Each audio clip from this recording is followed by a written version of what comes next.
49er faithfully, and me, no crypto. Just want to thank everybody for joining us. Sorry we're late on the inaugural show. Fault. Having connection issues. Yeah. What's up with everybody today?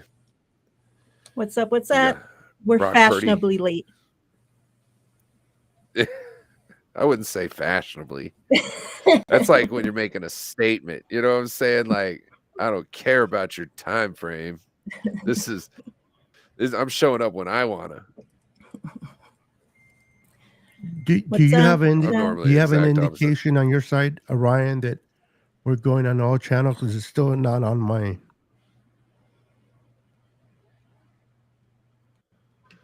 Well, did you click it on? I don't get any indications on what side, which channels. Never mind.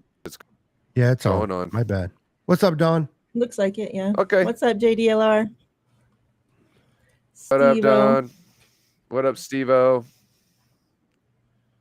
JDLR. We're good. That's good. What's up, Christy? Yep, Christy Marie. All right, so I don't know if you guys want me to host or if Beto's hosting or. We can just all. Well, I thought you'd be great at kind of navigating us through. You know what I mean? Kind of figuring out what the chat's going yelling on. and keeping Melissa shit in order in the house. Yeah, What's exactly. Up, Melissa? Hey, Christy. Yeah, I can do that. So, if you guys have any questions, anything you guys want us to talk about specifically, please put it in the chat, and we'll get to that. And if the chat gets popping live, and you see something really good come up on the screen, point over to the chat, and I'll try and star it. And when talking, I'll try and bring it back up, because I can star them without bringing them up and whatnot. So there's ways to save. So if you see something, just let me know. See something, say something. You have to give us a minute, because chat, this is to you, because we're using Ryan's Restream, which I'm not a fan of Restream. So this is all new to me. Like, nothing back here looks familiar. So we'll run it the best that we can for now till we get used to stuff. You know how we do. A couple of things I wanted to start off with, I don't know if you guys heard or have seen it, was that there was a short little clip I had seen of, what was his name? Let me find it. I want to say Carson Palmer. And he was talking about how if he could go back, and play for anybody and, or start, if he was a GM and wanted to start a franchise, who he would have as his coach, as his offensive mind. And before the guy could even finish asking the question, he blurted out Shanahan right away. And he kind of talked about how, for one of the reasons was how Shanahan's able to scheme things so wide open that, like, pretty much he was saying, like, that's like the quarterback's dream to play for Shanahan, because he makes it so easy, for the quarterback. Which I thought was pretty interesting, because, we hear that a lot, right? But yet we see some quarterbacks come in and struggle, So it's not like any, and we heard this a lot with Brock, like, oh, well, he's just doing well because he's in Shanahan's system. But we've seen other quarterbacks that got drafted higher than Brock, that were backups on this team, that went in and they weren't able to play that well under the same system. We've seen Trey go in and he has a completely different system. You know what I'm saying? So, like, what are your guys' thoughts on that? Do you think that, like, because I know, we're all three of us are pretty much all, for both quarterbacks, Brock and Trey. I know me and Ryan are more for Trey than, Beto seems to be more on the Brock Purdy train right now. So your guys' kind of thoughts on that. He's a first overall draft pick when he was in the league.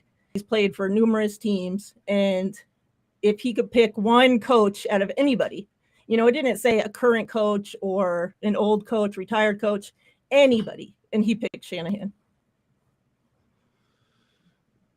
Yeah, I'll go. That's somebody, not only, you're talking about somebody who's like, oh, if I could do it all over again. That's somebody who you'd love to see him try it all over again, knowing what he knows now. You know what I mean? Mhm. Going, no, I'm not going with them. I'm holding out till I go to them because those people had no idea what the hell was going on. I'd rather take a shot with somebody at least who was trying something new. You know what I mean? Except for trying the same process. So to me, that's very telling. And I'm sure there's probably a lot of people in the league who would love to be in that situation, at least for the first couple of years. You know, the first, Yeah. I would say, first 5 years of their career would love to be in the Kyle Shanahan system because it's not reliant on superstar Patrick Mahomes. It's relying on you just being a good quarterback. And if you can come league and you could just be a good quarterback and excel at that, then the stuff that you do in between those, you know, the stuff you do in between the plays where you're just doing everything as a good quarterback, that's what makes you excel, and that's what you get the bag for. So yeah, it makes sense to me. I'm sure there's probably a Real, lot of quarterbacks out there. Yeah.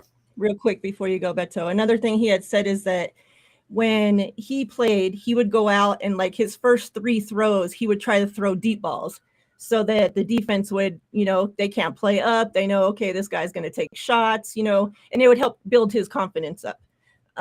He said that with Shanahan, that one of the best things about him is that he'll have his quarterback, he'll have them hitting dink and dunks to start off the game, right? And through the first drive, they come out of the game maybe 5 for 6 with a touchdown.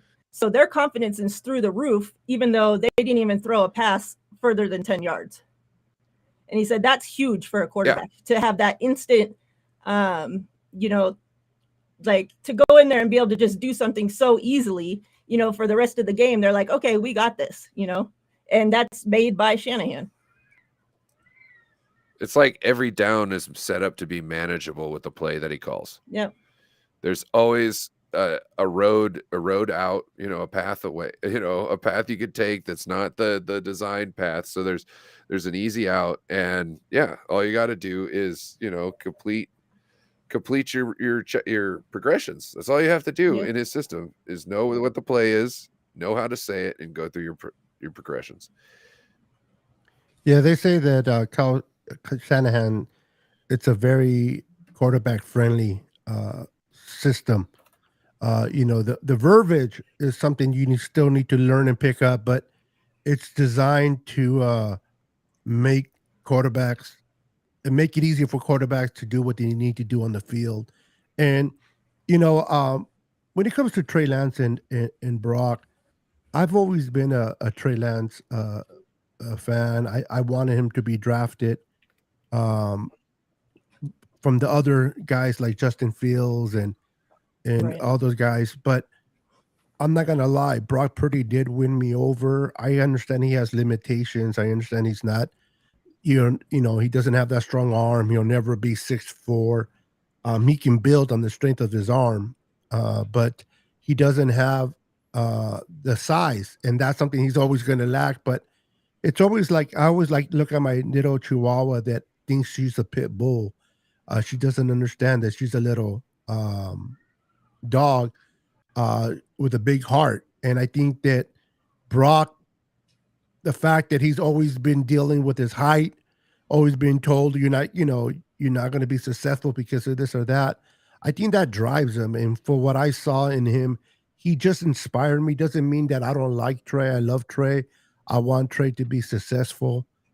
I think Trey is still the best, gives us the best chance not only to win a Super Bowl, but to be competitive and win multiple Super Bowls than Brock. But I just don't like to take away anything from or want to take anything away from Brock and what he did.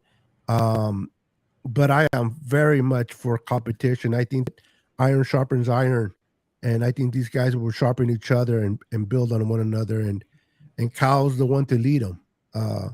I think Brock has surgery tomorrow, right? Tomorrow? Yeah, tomorrow the 22nd, and then we'll know whether he'll be out for 6 months or I know he's not going to be out for the whole year. He didn't do the Tommy John or whatever it's called, but but it might be longer than 6 months. Well, he said the doctor will know for sure once he gets in there. And I'd also like to point out David McNiner, shout out to him. He brought up a great point. What was it a couple nights ago, last night, something like that? I think it was on Corey's show. He was saying, shout out Corey Davis. He was saying that, yeah, just because Brock Purdy is having the surgery on the 22nd doesn't mean we're going to hear anything about it until the 23rd, which I thought is a very valid point to be said. So tomorrow, if you don't hear anything, remember, David McNiner called that. Yeah. Yeah. Another thing, I had listened to a podcast earlier, Brad Graham with DSF Niners, and he had an NFL college scout on there speaking about, some upcoming players, and I'm trying to get it pulled up real quick. Some upcoming, players that he's looking at in the draft and whatnot. And then he was asked, about his thoughts on, Trey and Brock, and, and not, just from, like how we look at them, but more from like a scouting standpoint, what he saw when scouting them. And he says one went third overall and one was Mr. Irrelevant for a reason. Drew Brees, Tom Brady, Peyton Manning, they're extinct in the future. So he's comparing that, Purdy's, in that range of a quarterback. And we're seeing that, right? That the league's moving towards the mobile guys, with the big arms, not a pocket, not the pocket passer, right? And yeah, I know Purdy, he can get out and he can move, he can escape out of the pocket, but he's still a pocket passer. He ain't running freaking down the field on you, right? So, I was thinking, and he brought up some more notes that, I'll talk to you guys about, but I was thinking when he was talking about that, it's interesting because remember when Jimmy first came to the 49ers, those first, 6 games, how many ever games he came in, he won. Like I went right after that season, went out to go get his jersey. Like, this is our guy, right? We finally got a franchise quarterback. I was sold after that little sample size of games, which as 98% of the fan base was at that time, whether you want to admit it now or not. And obviously the 49ers were, right? They went out, they gave him all that money after that small sample size. And, we talked about this last week on my show. I know a lot of people will say that they appreciate Jimmy. They're Jimmy fans because he turned this franchise around. He was able to win. And my argument is if you're not winning the Super Bowl, it really doesn't matter, right? Like, you can be a regular season MVP all you want, but the whole point is to win the Super Bowl. Aaron Rodgers ass motherfuckers. Yeah. So it's like, I don't know. Like, I feel like that's how part of the fan base is right now on Brock Purdy. Like, they saw him come in and win, and now everybody's like, oh, okay, that's the last thing that we've seen, so we're all on board with that. But at the end of the day, like, he was drafted at the last pick for a reason. Like, I think people are forgetting, and just because we haven't seen actually what Trey Lance can do, like, he said that, Brock Purdy can go in there and run Kyle Shanahan's playbook, and Trey Lance can go in there and blow the roof off of that playbook. So, but will he do it though? Well, but he has to be given the opportunity to see. He has to work on that I accuracy, think it's though. crazy that you have an organization that dumps 3 first-round picks into a kid, and everybody's just okay to go out there and say, okay, trade him away, get rid of him, cut him, do this. We don't need him. We got Brock Purdy.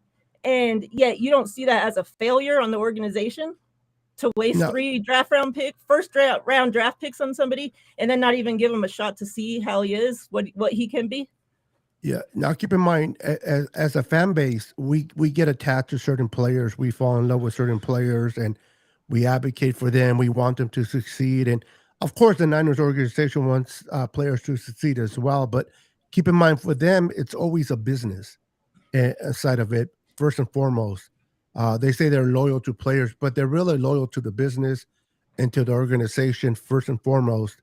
And Um, if Brock Purdy did not exist, for example, and we gave up all those picks for Trey, and say Trey didn't become who we thought he would be, then I can consider it being a failure from an organization standpoint. But the fact that they found Brock Purdy in that area they were not even looking to find, and why he fell that low is probably because he's not your prototype 6'4" with a big arm that scouts tend to look at like Trey. So he fell behind, and Tom Brady fell all the way to the 6th round, and we know where he's at. I'm not saying Brock is going to be near that, but if Brock can take, for example, I'm just as just an example, if he can take the Niners to a Super Bowl, win a Super Bowl, nobody's really going to think or care that we gave up 3 first picks for Trey. It's unfair. It is unfair for that, but they're not going to care. Fan base is not going to care. They're just, you win the chip, you win the trophy. They can care less what we gave up for Trey. It's just the way the business is. But the only time the fan base does care is when there's a bust. Like if Trey couldn't get us to the Super Bowl, but we had nobody else, and now we're without our quarterback, that's when the fan base tends to remember we gave up 3. I can't believe we gave up 3, which initially they only gave up 2 number ones, and they exchanged one of them. Ryan, it's 3. pull up Alberto's comment, please, right there. So one thing I also wanted to point out was where's Alberto? Give me an example. So Nick I wanted Foles. to point out also. So Jimmy G almost won the Super Bowl with this team. So you also have to think it's not just they're like we need that other quarterback. They're seeing Purdy, who is better than Jimmy, who can put up consistently on average more points per game than Jimmy. And they're going, he's good enough. He's good. I just want somebody in there to get it. That's what they're thinking, because they're looking at what Jimmy was able to do all the way up to in 2019. They're like, we're one throw away, and they're looking at Purdy going, well, he's making a lot of those throws, you know what I mean, that need to be made in those crucial times. And they're going, that's the kind of guy that we needed instead of Jimmy. And I'm not saying that 49ers need to go all in on Purdy. I'm just saying, I'm trying to get in their mind. I think we need to have a good competition. If Purdy can suit up in training camp, I want there to be a good competition. But I'm just getting into their heads a little bit, and I could see that aspect, because there is some truth to that. You know what I mean? But I don't think if you're looking long term, it's better just to get all the kinks out with Trey right now, and then start flying with him later on down the road. It's just the best thing to do. You gave up all that capital. You know what I mean? But Beto's got a great point too. If they win a Super Bowl with Brock Purdy, half this fan base could be like, I don't give up. You know what I mean? Because I'm sure 99% of the fan base, if you win a Super Bowl, that's I'm talking about between Trey or Brock Purdy. You know what I'm saying?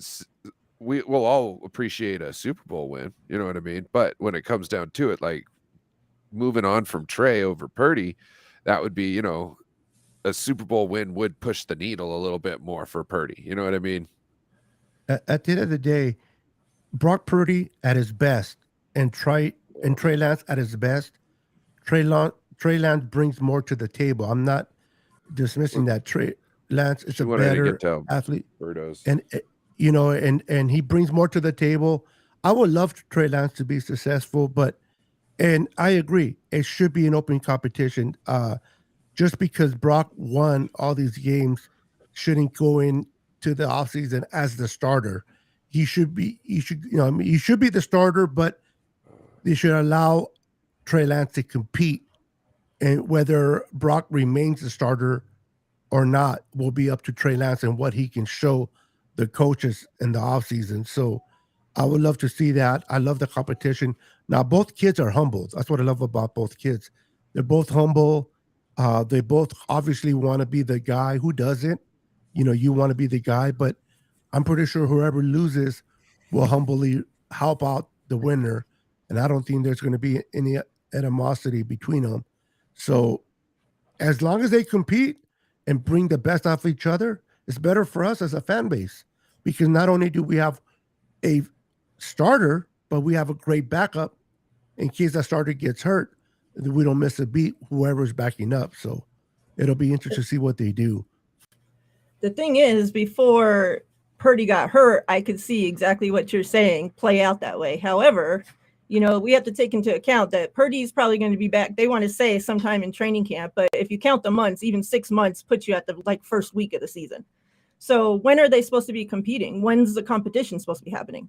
During the season? And then the whole argument, oh, this is a win now team, so we need Brock Purdy. I've been hearing that since we drafted Trey Lance, and yet we haven't won a Super Bowl since. We haven't won a Super Bowl through that time. It was, oh, we need to play Jimmy right now because this is a win now team and Trey's not ready. Well, did we win a Super Bowl? So we're going to keep saying that every year. And meanwhile, Trey Lance is sitting there not getting any play, not getting any time to get ready. That's because Kyle got scared and wanted to put a Band-Aid on some things and try and limp through 1 year and see if he could get it over the. He's trying to be smarter than he is. Plus, he also had to keep the room. Did we want to get to this Alberto's question? I just thought that was interesting. That's exactly what Nick Foles came in. He wins the Super Bowl. I even think he won Super Bowl MVP. And the Eagle, everybody, all fans around the world that weren't even Eagles fans, oh, they got to keep Foles. They got to keep Foles. There's no way that you put Foles back to the backup after he just, won the team Super Bowl. Yet they did. Why? I think that was actually the agreement. We see Wentz has been shit ever since. So, and actually, the Eagles messed up by not putting Foles back as a starter because you got to remember Wentz sucks, man. Wentz is no good. So Foles, it's hard to compare because Trey Lance is a way better quarterback than Wentz. And in this particular case with Nick Foles, Wentz had just got MVP though. Who did? Wentz had. So it's not like he was shit. Like he was a good quarterback as well. He's been shit since. But he wasn't thought of as that way prior to that. It could be that offense was just so good. The offensive coordinator, that both quarterbacks really played well in that offense that year, but both quarterbacks sucked.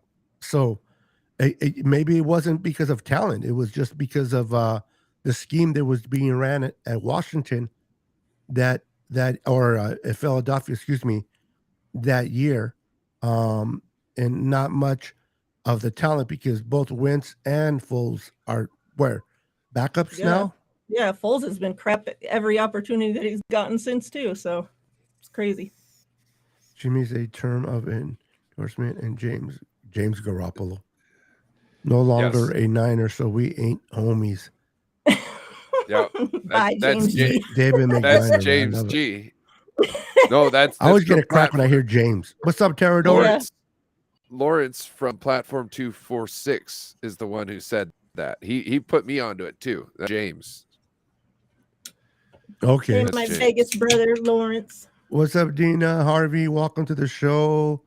Eric Wills. Hey. I love it. Eric's a Seahawks fan, but very respectful, very cool. I think by the end of the year, by this offseason, we should win him over to the Niners. I think he spends a lot, which I don't mind, but he spends a lot of time with the Niners content creators. Just come on over, bro. He even went on the live stream. I think he found me from your channel, Beto. He came on mine. He started coming into my, into my stream, and then when we beat the Seahawks, he showed up to my instant reaction show and asked, "Can I come on stream live to congratulate you guys?" And he came on stream live during the instant reaction show after the 49ers just slaughtered the Seahawks to tell us congratulations. You can't get that from another Seahawks fan. Oh no, not at all. I just seen my girl somewhere. Where is she? Tanisha, what's up, girl? Welcome to the channel. We also got Terradome in the building. Terradome's up. Yeah, Terradome's in the house. Hey. It's always a good chat when Terradome's in it. Always. Everyone, man. I'm telling you. Wait. Is this your birthday tomorrow? Birthday. Lawrence, he's been talking about this for a week or Oh. so. I couldn't remember. Is this your birthday tomorrow, Lawrence? Please put that in the chat. Yeah, I know Oh, it's coming up.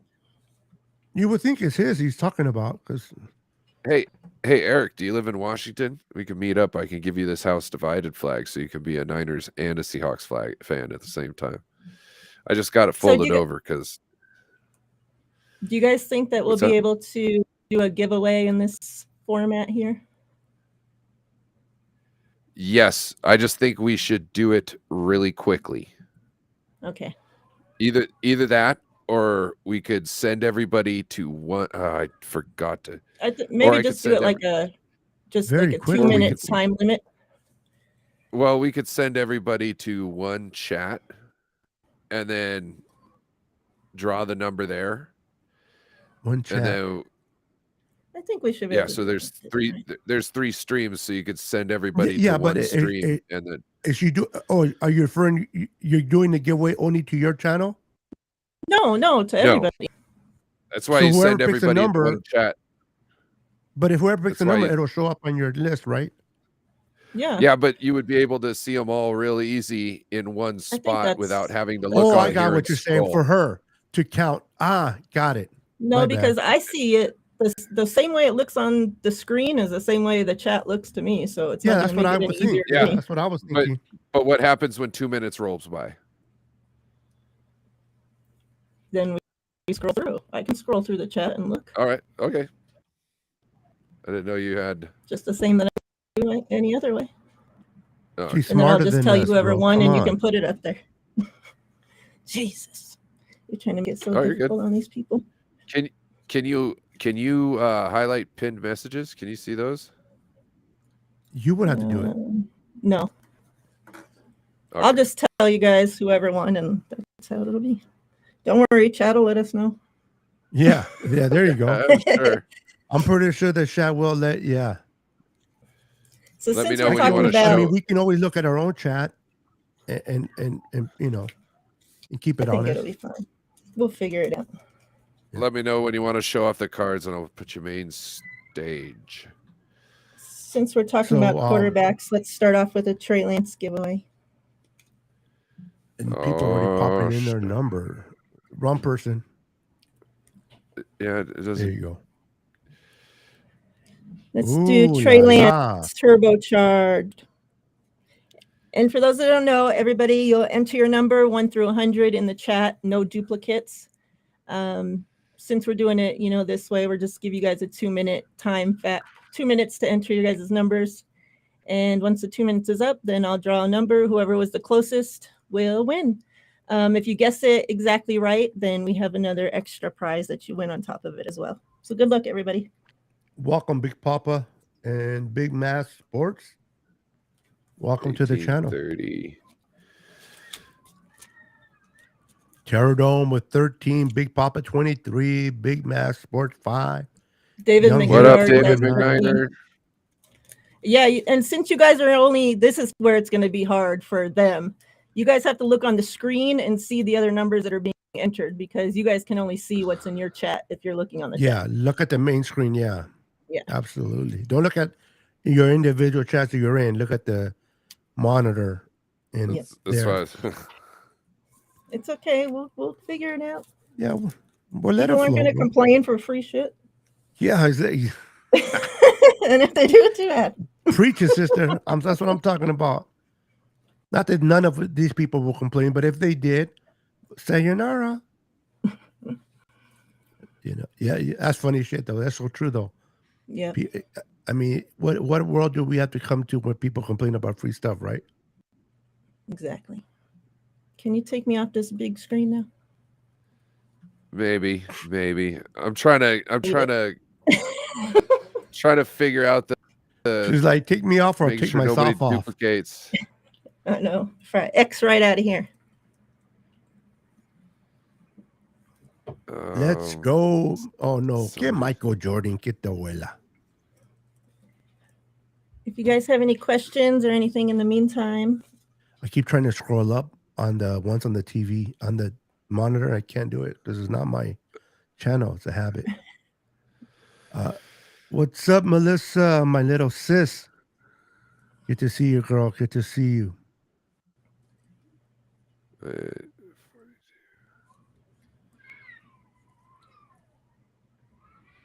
McCaffrey's David number. McNeil. Okay. I appreciate you for keeping them in order. See, the mods know. They know how to call out the duplicates. They're good at us already. Yep. Make sure everybody that is watching, though, that you guys go to all 3 channels. Make sure you're subscribed to all 3, that you like all 3, because it'll help us all out tremendously. We appreciate I you totally guys. forgot to put the links in the description, like an idiot. Tonto. Hey, at the end, honestly though, this is our first live, so we're gonna work out the kinks. There's gonna be kinks in there. We're gonna work them out, and we'll make the streaming each week better and better as we go. So you're doing a great job there, Ryan. Don't trip. I just wish you guys could pin messages too. That'd be cool.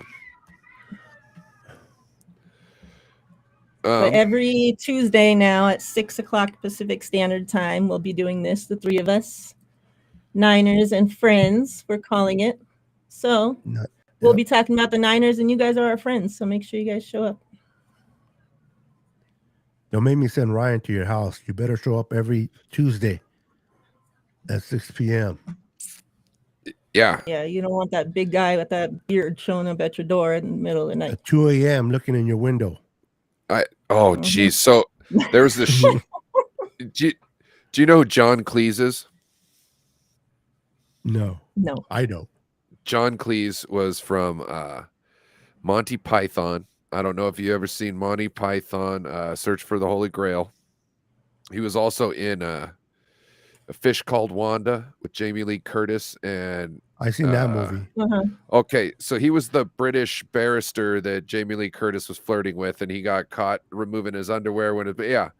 Okay. So he did another show, and he was threatening this lady who had a hearing aid, but it would go up and down, and she'd turn it off, and she couldn't hear anything right. And so he'd say some stuff to her so she could hear, and then he would turn away from her and say other stuff.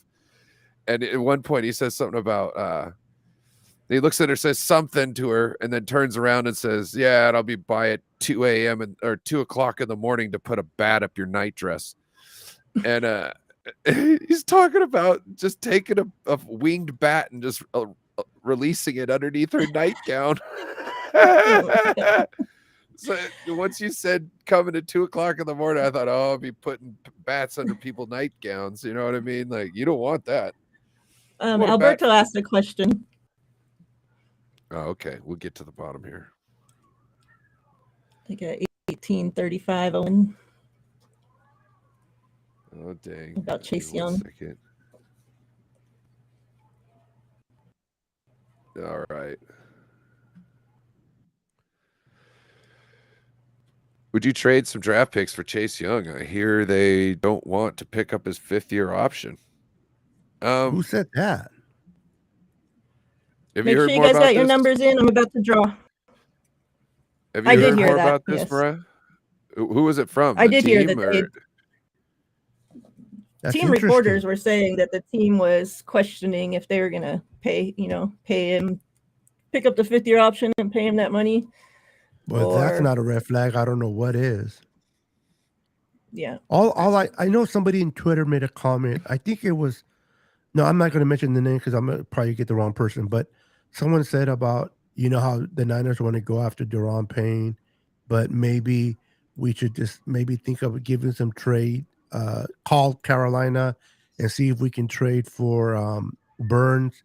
Will cost the same, but I'm like, technically financially it may cost the same as Burns, but not in the draft capital situation. They're going to want 2 or 3 number ones. So, and I think the same thing goes for Chase Young. What would you want to give? I don't know. I just think we need somebody in the middle.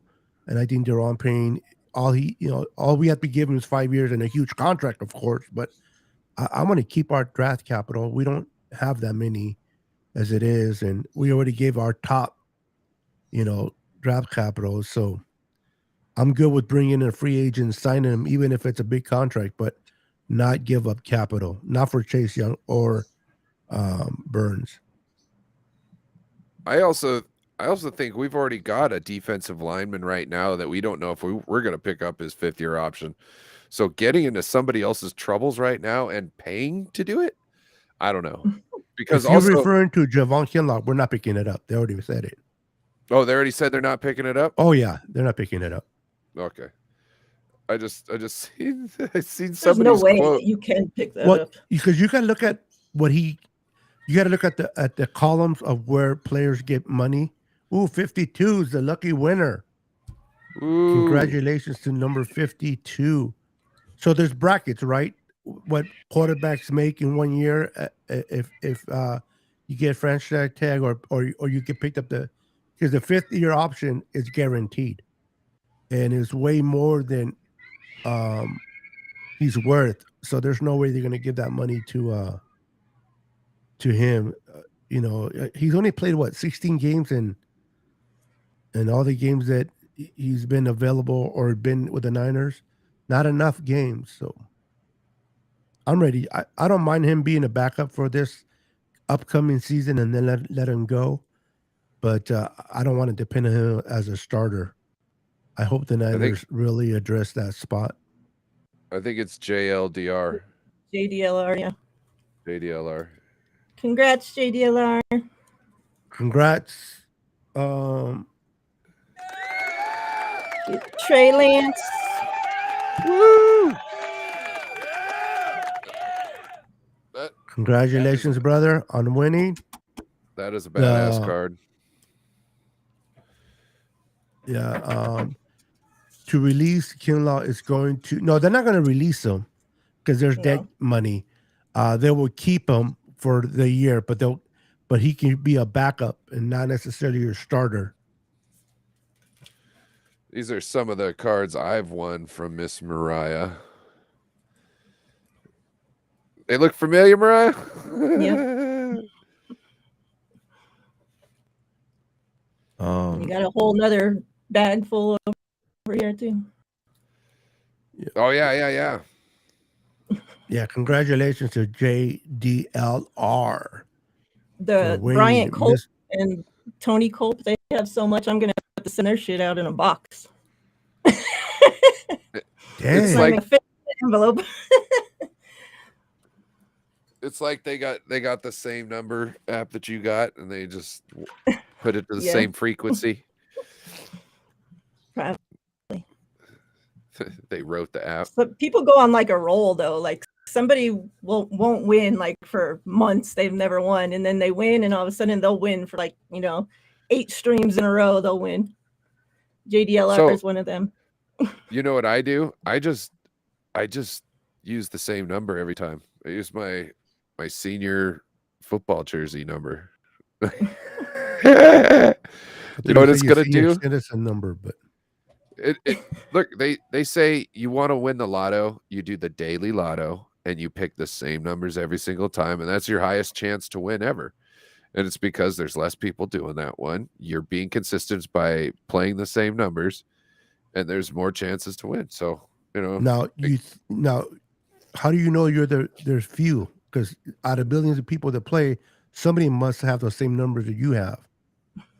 No, the daily lotto is less paid than the Mega Millions and all that. That's why their payouts aren't the daily as high. lotto. I don't play lottery. Yeah. So. Yeah. Okay. This is different. Yeah, like that's because look at the Mega Millions when they say, oh, it's gone up to 220 million from let's say 100 or 200 million, right? They're just estimating by the time closes that's how much money will have been paid into it due to what happens on a regular basis, what happens at certain money increments and all that. They kind of know. It's weird. Something about playing the numbers throughout time, and people have been able to crack it. Like you can go on you can go to the Mega Millions and you can check to see what's the most winningest numbers or the most often called numbers. And then you can turn around and make that, and they just play those every week. Melissa asked about Amenahue. Yeah, I was going to tell. Yeah, bring that up. Hold on. I got that one. I got this one. I saved a while ago. Thought it was good. I don't know why it's not coming up. There it is. What do you think of people wanting to sign Omenihu back? Now the DV stuff has been forgotten by some. Do we know more about the incident yet? I was just thinking that, like, I haven't heard No, anything about it's it not a since. big thing. He would have never played in the playoffs if it was something that the Niners were worried about that will come out later, or they did the due diligence. I think it was just a um, kind of something minor that was blown up in social Okay. media. And it was a he said, she said. They said they Yeah. didn't see any marks on her. She didn't want to even go to the hospital or anything. She didn't want to so press charge or nothing. Yeah. no. So, yeah, if it would have been something more concerning, I don't think he would have played in the playoffs. So the fact that he played, and he's never had no incident like this before, so No. I don't think that's something that the Niners are truly worried about. Now, bringing him back, I would love to bring him back. I think he's done great for us. Now he's going to cost a little bit more than what he did, but I think, my personal opinion, our first priority should be Emmanuel Mosley.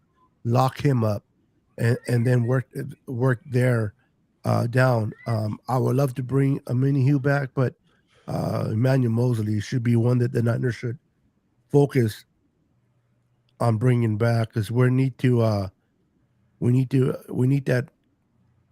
secondary help. Thanks, Eric. We love you too. We appreciate you. Me personally, like, I don't know what happened, but I had the feeling when it first came out where it was like, he got in trouble. This is what was said. Oh, it wasn't really much that went on. You know what I mean? All this stuff. This seemed to me like it was one of them fights that got out of hand, but not like physically out of hand. Like words were said to the point where somebody got really hurt and decided to call the cops. You know what I'm saying? Because they were they might have been trying to play a card. That's what I had I had a feeling that it was something that might have been, like, I don't know. Well, I don't want to speculate because I wasn't really there, but I hear what you're saying. You know what I'm saying? It seemed like certain things, like, how to put it? Maybe, maybe he just pushed her, like, get out of the way, and that's it sometimes could be people consider that domestic so violence. If I move you to the side, right, and moving you to the side, even though I take all care and precaution, right? Because I've been in certain situations, right? Like, I'm trying to leave, right? Somebody's blocking the door. I move to the side to the block, move them to the side so they're not blocking the door. And when I do that, they now understand that I have got them out of their way, and now they have to figure out some way to stop me from going through that door. And normally what they'll do is they'll put all their weight up against you so they're not supporting any of it. And the moment you let go, they fall to the ground. But isn't it the minute you touch them, it's already considered domestic violence? Yes, you're not supposed to lay a hand on them, period. So even if you move them, and I understand you're trying to get through the door, well, but you touch them, you're invading that privacy of theirs. I'm sure if you explain that to an officer, like they were blocking my exit and they were trying to escalate a fight, and I moved them to the side to get out of there, there's probably nothing that's going to be said whatsoever. You know what I mean? Unless you're moving them and pushing them to the side. Yeah. Two different things. Yeah, that's what I'm saying. There's like I've been sitting there and it's like, you gotta go, but you're holding up all their weight. So once you leave, they're going to fall. And then, hey, maybe they weren't doing that specifically, but maybe when they got moved to the side, maybe they were intoxicated. Maybe they didn't know why they ended up on the ground, but when they got moved to the side, their footing wasn't correct, and then all of a sudden it went down, and I thought you threw me. You know what I mean? There could be lots of things going on. To me, it seemed like a lot of things had gotten blown out of proportion, but we'll see, because if there's anything, it will come out immediately. It will come out immediately. Well, it's been a couple of weeks. I mean, I think it would have already I mean, if there would have been evidence of injury, if there would have been a charges brought up by the girlfriend or wife, things. I think we would have heard something. I think it's like you said. It was unless if they were were not in trying the to build a public eye, case, nobody wouldn't civil even know case. about it. Unless they were It's trying to not build like a what's big his name civil in case. the elevator, the running back for the Oh Ravens. God, That it wasn't like that where he was dragging her. You know what I mean? I think it was just an art. You know, he pushed her or moved her out of the, like you said, moved her out of the way. Somebody saw. And if a neighbor sees, it doesn't even have to be her that called the cops. It could be a neighbor, one of those nosy people. Yep. I seen her touch her. You know what I mean? Nosy Karen, like Bradley says down there, California law requires when domestic violence takes place that someone has to be arrested, and the same's here in Vegas as well. Yes. And they if the usually called out. Yes. They always, you know, if it's a male involved, there's always the male is taken out of the, which I think is the best, the cause. You know what I mean? I've never been taken out of the house for anything like that, but if I was in that situation, I would totally understand it. It sucks. You know what I mean? That, you know, that somebody's got to go there, but I think it's best for everybody. You know what I mean? Because it also, you got to a situation that got the cops called one way or another, right? Okay, so you need to do some reflecting, and you probably don't need to do it next to the same person that got you to that state, right? So it's probably best that the lady stays at home all by herself where she doesn't want to be. You know what I mean? She doesn't want. One of the reasons why she's fighting is because she cares about that, you know, the other person. Either that or she would already left. You know what I'm saying? Like, it's women, you know what I'm saying? And he's, you know, he could take it. He's a man. He can go sit in jail and go, fuck. You know what I'm saying? So it's best. It's just, you know, it's not always, you know, cool that everybody's got to get it, but, you know, it's better to have a good situation, you know, every single time done like that. So certain things can't sneak through the cracks, and, you know, more people will be saved by violence, you know. So Melissa also asked, let's change the subject. Amenahue, would you keep Amenahue or Sosa?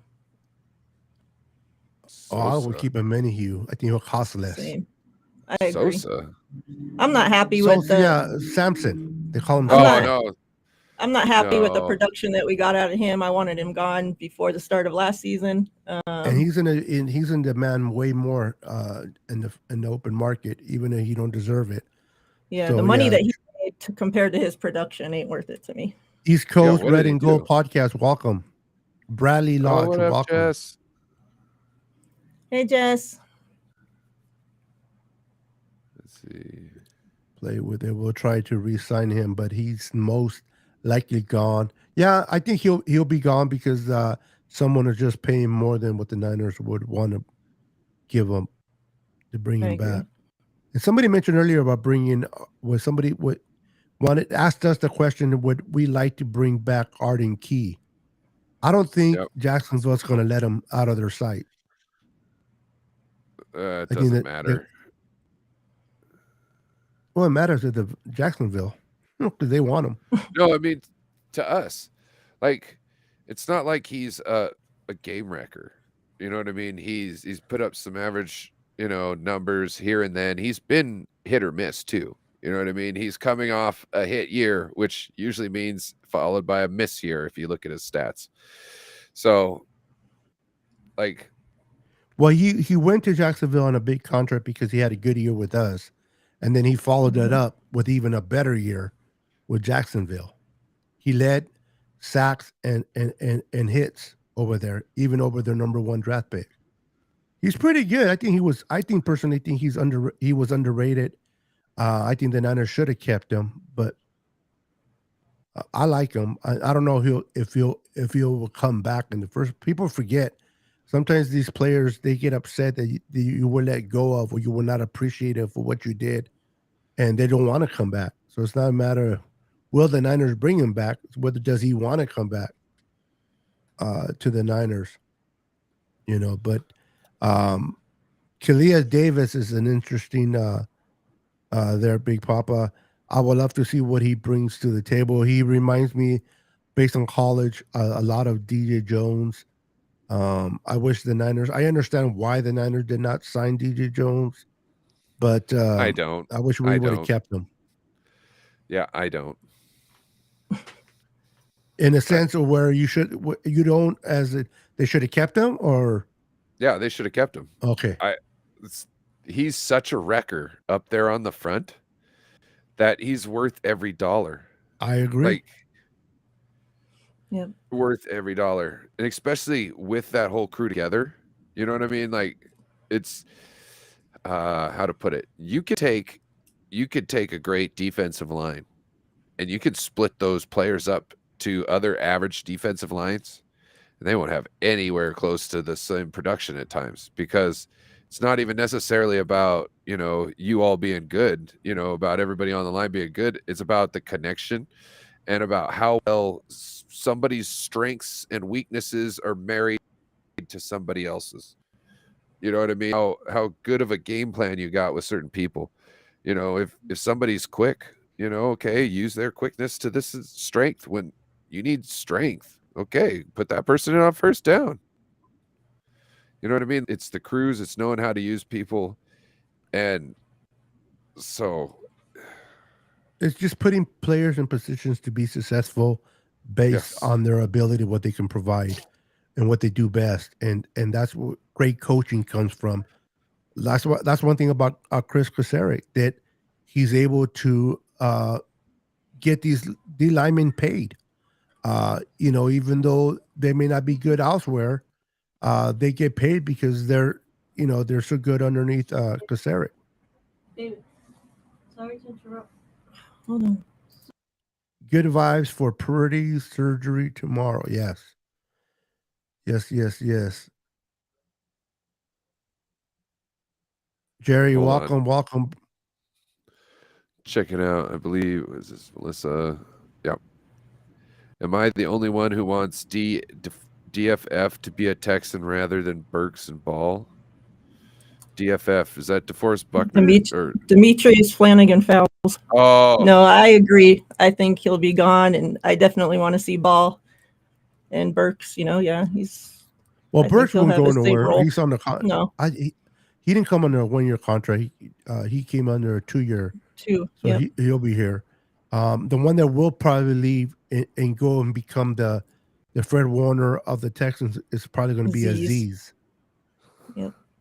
I was watching a Texans chat the other day, or a Texans show the other day on YouTube. I can't remember their names, but they were saying some stuff, and I was like, you have no idea what the hell you're talking about. They were talking about who are they trying to, maybe we could get this person. And I was like, what? You're tripping.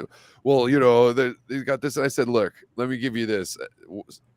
Aziz Al-Shair, he's your next Mike linebacker. You're welcome. Okay. That's one nugget there for you. All right. And then I was like, but you guys are ridiculous at what you were saying. I can't remember the other things, but I remember having to tell him, hey, your new linebacker is this though. They're talking about looking into getting Debo, seeing about Trey Lance and stuff like that. I think from there's us. I think I thought they're trying to get players from other teams. They can. I think that's where I heard that somebody was thinking they could get a second round pick for Trey Lance. Yeah. Crazy. No. They have the cap space, but yeah, that's not going to happen. Crazy. That's El Stupido.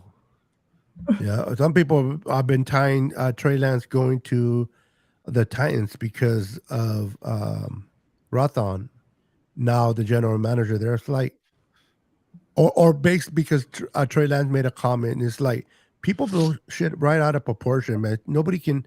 You put a icon, you put a little emoji or whatever, and suddenly Trey wants to leave.